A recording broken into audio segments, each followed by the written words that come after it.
85 में सावानो केस में भद्द पिटवाने के बाद तुष्टीकरण की राजनीति देखिए कि सरिया कानून किस तरीके से लागू किया गया था, पलटा गया था सुप्रीम कोर्ट के फैसले को। और आज जो है उसके प्रवक्ता ये तय करने पर लगे हुए हैं कि जो अध्यादेश लाया गया था अभी दिल्ली वाले मैटर में, उसमें भारतीय जनता पार्टी ने गलत किया था। यानी कि दो चीजों को इन लोगों ने कैसा मिलाया है, तो न तो समाजवादी पार्टी बोल पाएगी और न कांग्रेस बोल पाएगा, क्योंकि ये तुष्टीकरण में अंधे हैं। ये हिंदुस्तान का संविधान सर पर लेकर नाच तो सकते हैं, लेकिन उसका पालन नहीं कर सकते हैं। न राहुल गांधी कर सकते हैं, न इनके पिताजी कर सकते थे। दोनों लोगों ने वही किया है। और आज देखिए किस तरीके से हिमांशु कुमार जी ने अभी कंचन गिरि जी की आवाज को दबाते हुए कहना शुरू किया, राहुल गांधी जी हिंदू हैं। चलिए मैं मानता हूं, मैं स्वागत करता हूं हिमांशु जी, लेकिन एक दिन बता दीजिए कि उनका धर्म परिवर्तन कब हुआ था, वो तारीख बताइए ना भाई हमको। लेकिन आज आप तारीख नहीं बता। देखिए अब मैं पहले बोल लूं, लगातार लड़ने से कोई फायदा नहीं है, कोई नहीं सुनता है, कोई नहीं सुनता है हिमांशु जी, लड़ने से कोई फायदा नहीं है। राजेश जी इनको समझाइए, इनको समझाइए, लड़ने से कोई फायदा नहीं है। ये अभी कह दिया जाए तो मैं तो स्वागत करता हूं। लखनऊ में वसीम खान ने जब धर्म परिवर्तन किया तो जितेंद्र स्वामी बने, सबको पता है। लेकिन राहुल गांधी जी कब बने ये बताया जाए।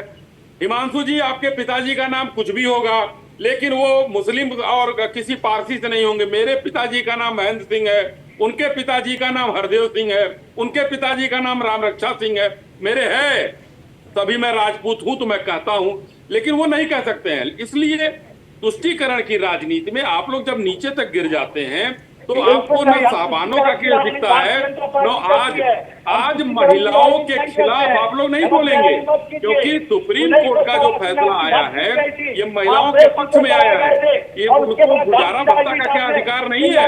उनको अधिकार है गुजारा भत्ता। हिंदू में कैसे दिया जाता है और मुस्लिम में क्यों ना दिया जाए? क्या शानदार फैसला दिया है। लेकिन अब राजीव गांधी की सरकार नहीं है, ये मोदी जी की सरकार है। इसमें कोई फैसला नहीं पलटा जाएगा। और उस महिला के अधिकार के लिए हम पहले भी खड़े थे, 3 तलाक के कानून के समय भी, और आज भी खड़े हैं। उसका भी विरोध आप लोगों ने किया था। और कुछ मौलाना जो इस समय हैं तो मौलाना भी विरोध कर रहे हैं। एक मौलाना कह रहा था कि मुस्लिम महिलाओं को दूसरी शादी का अधिकार नहीं है, अपने 4 कर सकते हैं, दूसरी शादी का अधिकार नहीं है। लेकिन आज जो बीबी नागरत्ना ने कहा है औरतों को भी बराबरी का हक दे मुस्लिम समाज, सरिया कानून से हिंदुस्तान नहीं चलेगा, हिंदुस्तान चलेगा संविधान से। हाँ। संविधान सर पर लेकर मत नाचिए आप लोग। ठीक है, हम लोगों ने संविधान का सम्मान करना सीखा है। हाँ। और संविधान के हिसाब से देश को चलाएंगे। हाँ। हिमांशु जी एक सवाल ये भी है कि देखिए जब महिला सशक्तिकरण की तो आप लोग भी बात करते हैं, लेकिन आज जब महिलाओं के फेवर में ये फैसला आया तो उस पर राहुल गांधी भी चुप है, उस पर प्रियंका गांधी भी चुप है, उस पर कांग्रेस के किसी बड़े नेता का कोई बयान नहीं आता। आपका स्टैंड क्या है इस फैसले पर? देखिए क्लियर स्टैंड है, हमको बार बार कह रहे हैं कि हमारा क्लियर स्टैंड है कि सुप्रीम कोर्ट का जो फैसला एकदम पारदर्शी फैसला है, हम स्वागत करते हैं। वह सीआरपीसी की सेक्शन 125 का भी संरक्षण दे सकता है, या फिर मुस्लिम महिला जो 1986 का कानून है उसका भी संरक्षण दे सकती है। इसमें दिक्कत क्या है? सुप्रीम कोर्ट तो विश्लेषण करने वाली संस्था है, विश्लेषण करती है, कानून क्या कहता है उसके बारे में बताती है। और इसको इस तरह से चश्मे से देखना, और राहुल गांधी के दादा फिरोज गांधी मुस्लिम थे, ये आपके चैनल पर आकर के कोई यदि कहे तो आपको राजेश जी विरोध करना चाहिए। आप एंकर हैं, फिर वो क्या थे, कहां से आए थे? सोनिया गांधी कहां से आई थी ये बताइए। मैंने हिमांशु जी मैंने इसीलिए आपको आपकी आवाज को नहीं दबाया क्योंकि आपने पूरा काउंटर कर दिया। मैडम बोल नहीं सकता, बगला भगत नहीं बन सकता। कंचन जी एक मिनट, ध्यान रखिए। कंचन जी एक मिनट। हिमांशु भाई मैंने आपकी आवाज इसीलिए खोल रखी थी ताकि आप बेहतर तरीके से काउंटर कर सकते हैं। मैंने आपकी आवाज को बंद नहीं किया, ना दबाया नहीं, और आपने काउंटर किया उसे। फिरोज गांधी मुस्लिम अच्छा नहीं थे। मुझे बता दीजिए ना, अबे मुझे बता दीजिए राहुल गांधी कन्या पूजन क्यों नहीं करते, अवतारी करने क्यों पहुंचते हैं बताइए। आज तक उनकी हिस्ट्री बता दीजिए जिसने कन्या पूजन किया हो नवरात्रि में। जब इलेक्शन आता है बड़ी बड़ी मोटी माला पहन के और भगवा वस्त्र पहन के मंदिर मंदिर घूमते हैं, तिलक करते हैं, और ये बताइए अभी क्यों नहीं करते? अभी क्यों नहीं करते? इलेक्शन के टाइम में बाबा जी बनते हैं, इलेक्शन के टाइम में हिंदू बन जाते हैं। वैसे सिखाए अपने जो है जगह जगह मजार पे जाते हैं। तो गीता का पहला श्लोक क्या है? नहीं आप नहीं, बताइए, इलेक्शन आपको में ज्ञान है तो हिंदुओं से वोट गीता का मांगने पहला के लिए श्लोक हम बताइए बन जाते क्या हैं। है? अच्छा, आप नहीं बता राहुल सकते गांधी हैं। ने इस पर आप क्यों नहीं फारसी बाबा प्रतिक्रिया हैं। ली? जब राहुल गांधी ओवैसी ने फिलिपीन जिंदाबाद बोला तब राहुल गांधी कहाँ बैठे थे? तभी क्यों उनके जबान पे ताला लग गई थी? तभी जबान पे क्यों ताला लगी थी राहुल गांधी का? इसका मतलब है राहुल गांधी जिहादी है, जिहादियों का सपोर्ट करते हैं। वो प्रॉपर हिंदुस्तानी हिंदू नहीं बन सकते, वो ब्राह्मण नहीं है। उन्होंने केवल जनेऊ धारण कर लेने से क्या ब्राह्मण बन जाता है? क्या बात करते हैं? आपके मुख से हिंदू बोलना राहुल गांधी को शोभा नहीं देता, शोभा नहीं देता है। गीता का पहला श्लोक सुना दीजिए, हम आपको मान लेंगे आप हिंदू धर्म गुरु है। मोदिया दिन हो गया है।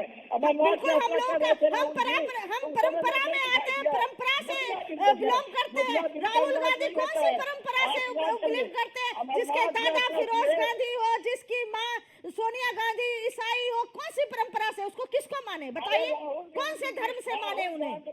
अमरनाथ यात्रा हाँ, तो उसके अंदर जो ब्लड चल रहा है वो कहीं ना कहीं डीएनए में तो कमी है ना, उसके अंदर हिंदुत्व आ ही नहीं सकता है। इसीलिए आप मत बोलिए, हमें मत समझाइए कि राहुल गांधी हिंदू है, ब्राह्मण है। वो किसी बात से ब्राह्मण नहीं है। अगर ब्राह्मण होता तो गंगा जल जी में डुबकी लगा के गंगा जी का आचमनी करके बोलता कि मैं हिंदू हूँ और हिंदू का समर्थन करता हूँ, मैं सनातन धर्म में पैदा हुआ हूँ। सनातनियों के यहाँ उन्होंने जन्म ही नहीं लिया तो ईसाइयों के यहाँ जन्म है, तो फिर वो क्या बात करते हैं? जूही जी, क्योंकि ये कदम सुप्रीम कोर्ट का फैसला, चूंकि इसे हिंदू मुस्लिम के चश्मे से ना देखें और ये देखें कि इससे महिला कैसे सशक्त होगी। चूंकि देखिए, शोहर तो 3 बार कह देगा तलाक तलाक तलाक, नमक कम है, चाय में चीनी कम है तो तलाक हो गया। फिर महिला के भाई किससे गुजारा मांगेगी, गुजारा भत्ता? अगर सुप्रीम कोर्ट कह रहा है कि उसे गुजारा भत्ता मिलना चाहिए तो इस पे आपत्ति क्यों है?